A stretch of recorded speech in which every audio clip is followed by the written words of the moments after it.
फिर भी वो किसी तरह घर का खर्च चला लेता था।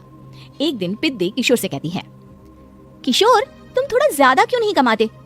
मेरे दोस्त रोज मेरा मजाक उड़ाते हैं। अरे बहन, मैं कोशिश तो कर रहा हूँ। अच्छा सुनो, अगले महीने रक्षाबंधन है, मुझे सोने का हार चाहिए, इससे कम कुछ भी ना लूंगी। अरे दिला दूंगा बहन। किशोर को पूरी रात नींद नहीं आती। उसके दिमाग में बस ये चल रहा था कि उसकी माली हालत इतनी बिगड़ चुकी है, अब वो सोने का हार कहाँ से लाएगा। अगले दिन किशोर सुबह सुबह घर से ये बोलकर निकल गया कि पिद्दी, मैं गांव से बाहर जा रहा हूँ, कुछ दिन घर नहीं आऊंगा। किशोर ने अपने काम के साथ साथ फेरी में कपड़े बेचने भी शुरू कर दिए, जिससे वो ज्यादा से ज्यादा पैसे कमा सके। रात में वो एक बिल्डिंग की चौकीदारी भी करने लगा। अपने काम से थोड़ा बहुत समय निकालकर बस कुछ घंटे की नींद ले पाता था, और कब वो कुछ दिन एक महीने में बदल गए और रक्षाबंधन भी आ गया, पता ही नहीं चला। लेकिन किशोर अभी तक घर वापस नहीं लौटा। जहां वो काम करता था, पिद्दी के नाम का गुल्लक रखा हुआ था। किशोर ने उस गुल्लक को फोड़ा और सारे पैसे इकट्ठा करके एक सोने का हार खरीद लिया। घर में पिद्दी किशोर का इंतजार कर रही थी। तभी किशोर आता है। कहाँ चले गए थे? 4 दिन का कहा था और 1 महीने से पता नहीं कहाँ गायब हो गए थे।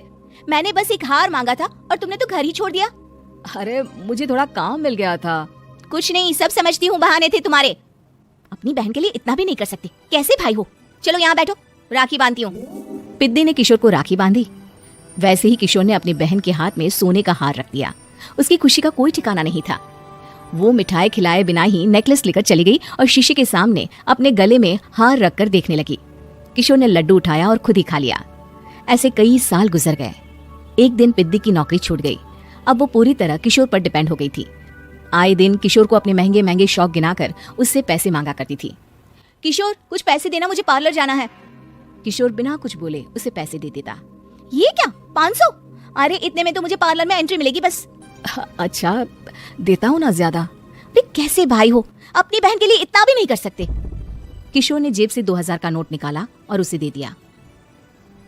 किशोर गरीबी में रह लेता था, लेकिन अपनी बहन को कभी कोई कमी नहीं होने देता था।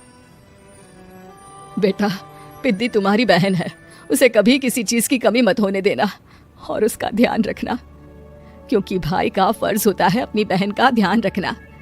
किशोर ने माँ की कही ये बात हमेशा के लिए याद कर ली थी। शायद माँ की इसी बात की वजह से किशोर पिद्दी की हर जिद पूरी करता चला आ रहा था। किशोर, आज मैं अपने दोस्तों के साथ पार्टी करने जा रही हूँ, मुझे कुछ पैसे दो ना। किशोर पिद्दी को समझाता है, लेकिन पिद्दी नाराज होकर चली गई और अपने कमरे में सुबक सुबक कर रोने लगी। किशोर अपनी जेब से कुछ पैसे निकालता है और पिद्दी को दे देता है। किशोर खुद कभी अच्छे कपड़े नहीं पहनता, लेकिन पिद्दी को राजकुमारी की तरह रखता।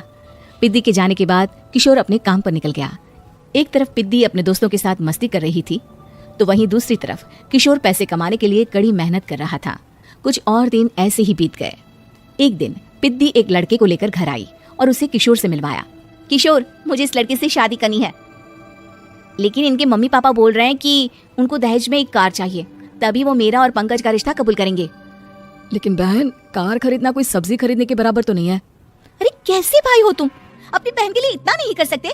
देखो, मैं ज्यादा इंतजार नहीं कर सकती, तुम्हें 1 साल में मेरे लिए कार खरीदनी ही होगी। अच्छा पंकज, एक काम करो, कल तुम अपने माता पिता को घर बुला लो, मैं उनसे तुम्हारे और पिद्दी के रिश्ते की बात कर लेता हूँ। अगले दिन किशोर के छोटे से घर में पंकज और उसके माता पिता आते हैं। बेटा, तुम्हारी बहन ने हमारी शर्त तो बता ही दी होगी। जी बेटा, तुम तो इतने छोटे घर में रहते हो, दहेज कहाँ से लाओगे? मैं अपनी बहन की खुशी के लिए सब कुछ कर सकता हूँ। पंकज और पिद्दी का रिश्ता तय हो जाता है। किशोर अब अपनी क्षमता से 4 गुना ज्यादा काम करने लगता है।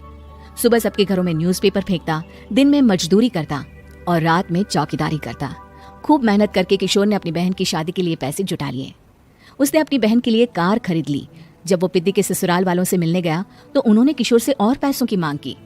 इस बार किशोर हार चुका था। पिद्दी माफ करना, मैं तुम्हारी शादी उस लड़के से नहीं कर सकता। वो लालची लोग हैं, उन्हें सिर्फ पैसों से मतलब है।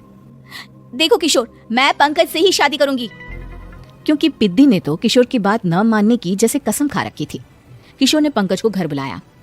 पंकज, तुम अपने माता पिता को समझाते क्यों नहीं हो? भैया, वो हमारी शादी के लिए मान गए, मेरे लिए तो यही बहुत बड़ी बात है। हम एक काम कर सकते हैं, दहेज की रकम में से कुछ पैसे मैं आपको दे देता हूँ। अरे लेकिन समाज वाले क्या कहेंगे? अरे जब दुनिया को पता चलेगा तब ना। अच्छा, कुछ पैसे मैं अपने मालिक से कर्ज में ले लेता हूँ। कुछ पैसे पंकज देता है, कुछ वो कर्जा लेता है और अपनी उम्र भर की कमाई वो अपनी बहन की शादी में लगा देता है। आखिर में पंकज और पिद्दी की शादी हो जाती है। पिद्दी की विदाई के बाद किशोर बिल्कुल अकेला पड़ जाता है। अब उसका कमाने में भी मन नहीं लगता। उधारी वाले रोज घर में आकर बैठ जाते हैं।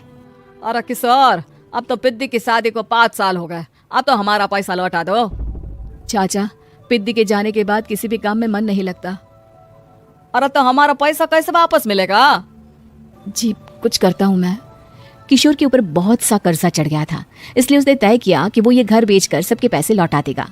अगली सुबह शहर के किसी साहूकार को उसने अपना घर बेच दिया और सबके पैसे लौटा के वो गांव छोड़कर चला गया।